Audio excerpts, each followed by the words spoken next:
नमस्कार दोस्तों, defence news Hindi में आपका स्वागत है। आज की मुख्य खबरें। यूएस ने बनाया dark eagle anti missile system. दावा क्या है? रूस के सारे हथियार उसके आगे फेल। अमेरिका ने नया मिसाइल सिस्टम बनाया है। ये एंटी मिसाइल सिस्टम है जो दुश्मन की मिसाइल को हवा में नष्ट कर देगा। इसका नाम है डार्क ईगल।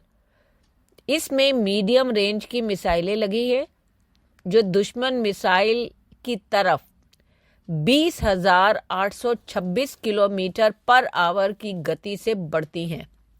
2 स्टेज की बैलिस्टिक मिसाइल में एक स्टेज हाइपरसोनिक ग्लाइड वॉरहेड है। हाल ही में अमेरिका ने इसका परीक्षण केप कैनवरल में किया। ये वही जगह है जहां से नासा के रॉकेट लॉन्च होते हैं, लेकिन सेम लोकेशन पर मिसाइल टेस्टिंग नहीं हुई है। अमेरिका का दावा है कि ये रूस के air defence system S-330V4, S-400 और S-500 से कई गुना तेज और बेहतर है। अगला, चीन से खतरा। सीरिया में तबाही मचाने के बाद फिलीपींस में तैनात हुआ अमेरिका का थंडरबोल्ट अटैक विमान।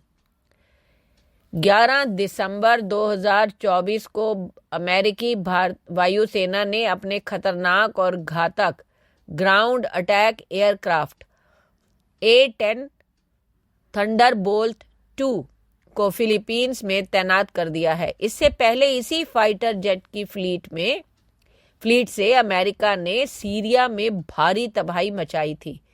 इस विमान के काफ़ी वीडियो भी सोशल मीडिया पर आए थे। फिलीपींस के क्लार्क एयरबेस में इन जेट्स की तैनाती दक्षिण कोरिया के 25वीं फाइटर स्क्वाड्रन से की गई है। फिलहाल ये अमेरिका और फिलीपींस के संयुक्त युद्धाभ्यास का हिस्सा है। चीन भी इस समय ताइवान के आसपास युद्धाभ्यास कर रहा है। इस समय चीन के करीब 100 जंगी जहाज फिलीपींस के थिटू आइलैंड के पास हैं। इसे एक ही पायलट उड़ाता है। 53.4 फीट लंबे इस जेट का विंग स्पैन 57.6 फीट है। ऊंचाई 14.8 फीट है। खाली विमान का वजन 11,321 किलोग्राम होता है। टेक ऑफ के समय वजन 20,865 किलोग्राम होता है। अगला, ट्रंप के राष्ट्रपति बनते ही मस्क हुए मालामाल। स्पेसएक्स और टेस्ला के CEO एलन मस्क के मालिक इन दिनों खूब ज्यादा चर्चा में हैं। हाल ही में उन्होंने अमेरिका राष्ट्रपति चुनाव में अपना पैसा पानी की तरह बहाया था। अब उनकी संपत्ति को लेकर बड़ी खबर सामने आई है।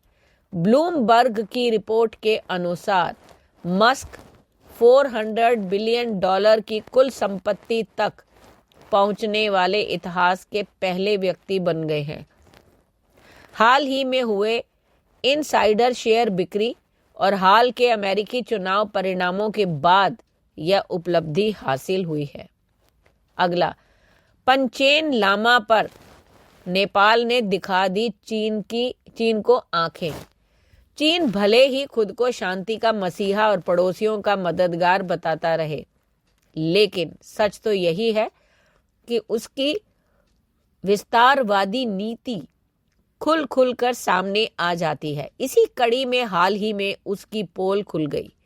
हुआ ये कि चीन ने नेपाल के जरिए तिब्बतियों और उनके धर्म गुरु दलाई लामा को कमजोर करने की योजना बनाई थी। पंचेन लामा को चीन ने दलाई लामा का उत्तराधिकारी घोषित किया हुआ है। इन्हीं पंचेन लामा को चुपके से नेपाल भेजने की योजना थी।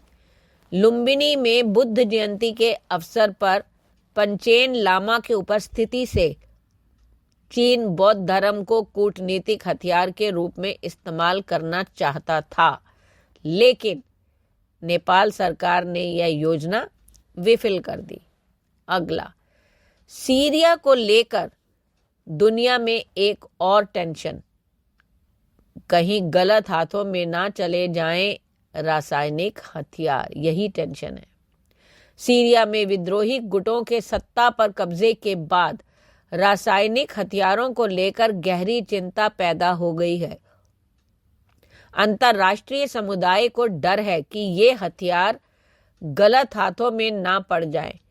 विद्रोही नेता अबू मोहम्मद अल जुलानी ने कहा कि उनका समूह हयात तहरीर अल शाम संभावित रासायनिक हथियार स्थलों की सुरक्षा के लिए अंतर्राष्ट्रीय संगठनों के साथ मिलकर काम कर रहा है।